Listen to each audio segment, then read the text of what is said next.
Snow is pouring down and the streets are quiet. More than 120 German soldiers take refuge in a building that functions as a warehouse.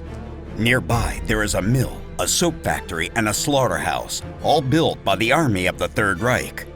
Thanks to this, there are many provisions to endure the winter. But the food estimate does not include these soldiers who have just been displaced from the south of the city that bears the name of the Russian leader.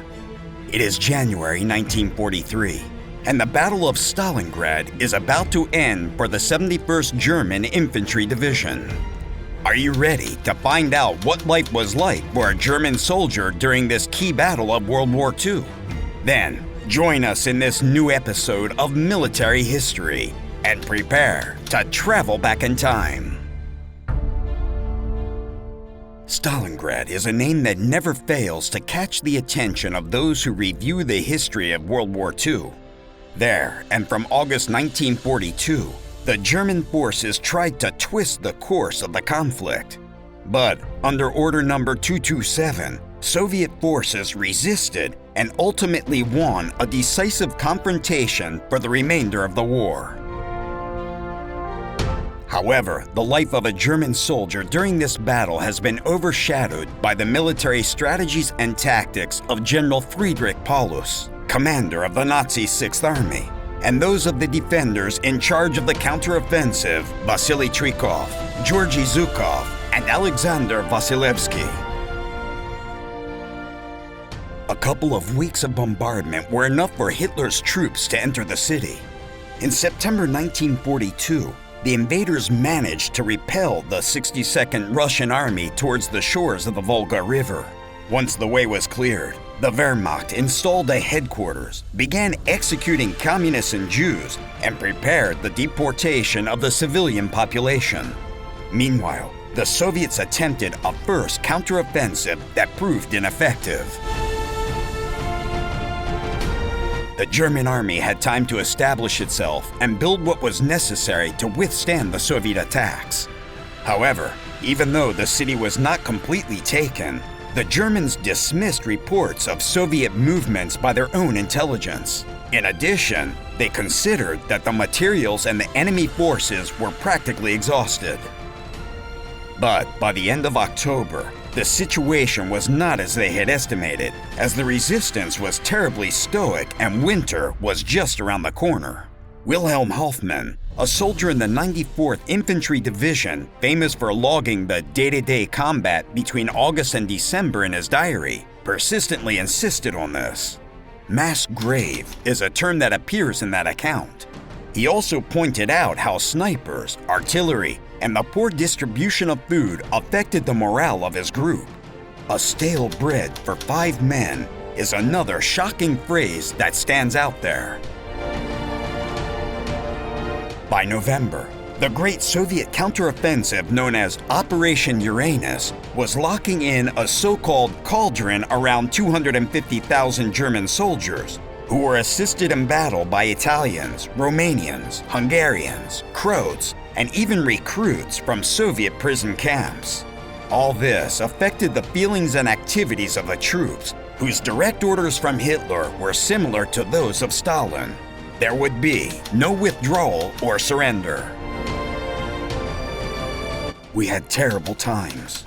We peed in our pants out of fear and couldn't even wash them. We were getting new ones from the dead soldiers, explains Johann Scheins, a truck driver for the 16th Panzer Division that led the advance on Stalingrad. Scheins represents the toughest part of the conflict, in which a tank was 1,000,000 times more valuable than a soldier to most officers.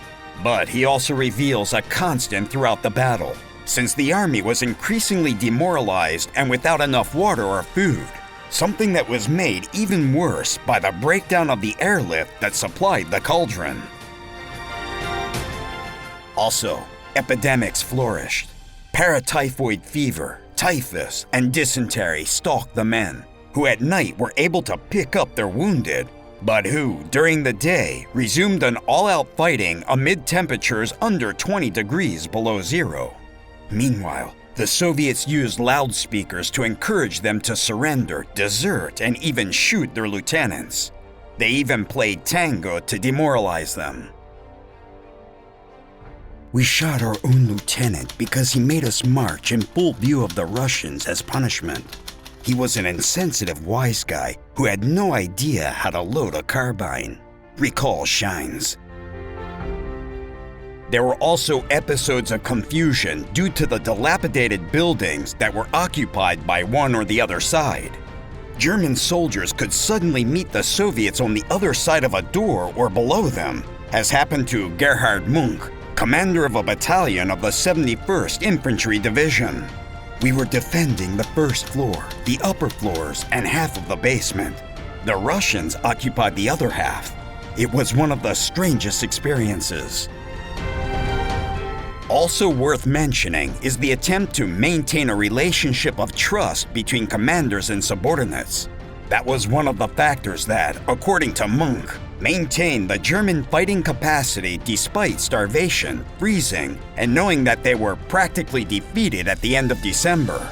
We ate as much as the subordinates for breakfast, a stale bread and some horse meat. That was all.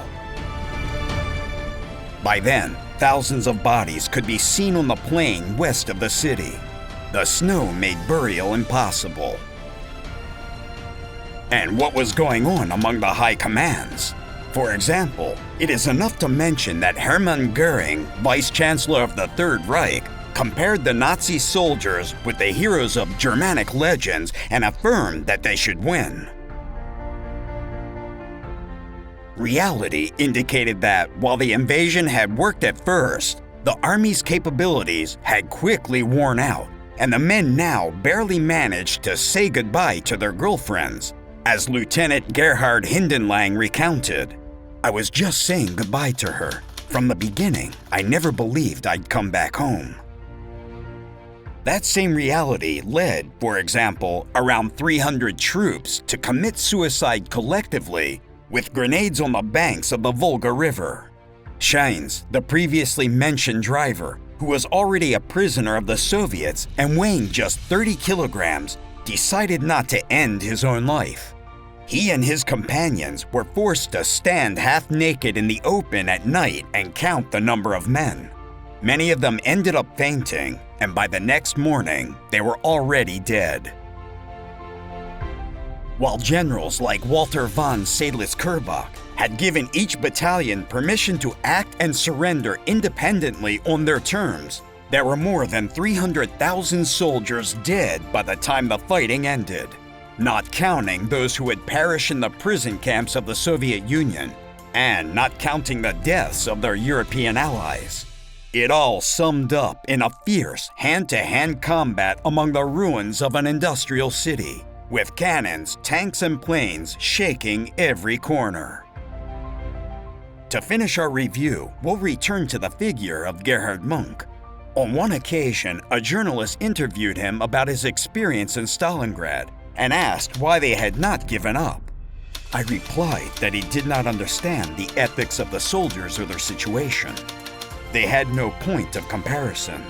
Besides, they thought at first that the war was unfolding successfully, he explained. And now, it is time for you to tell us your opinion. Do you think that Germany should have withdrawn from the fight in Stalingrad? Leave us your comment below. We also invite you to subscribe and activate notifications to learn about many more military events that left their mark on history. Thank you very much for joining us, and until the next video.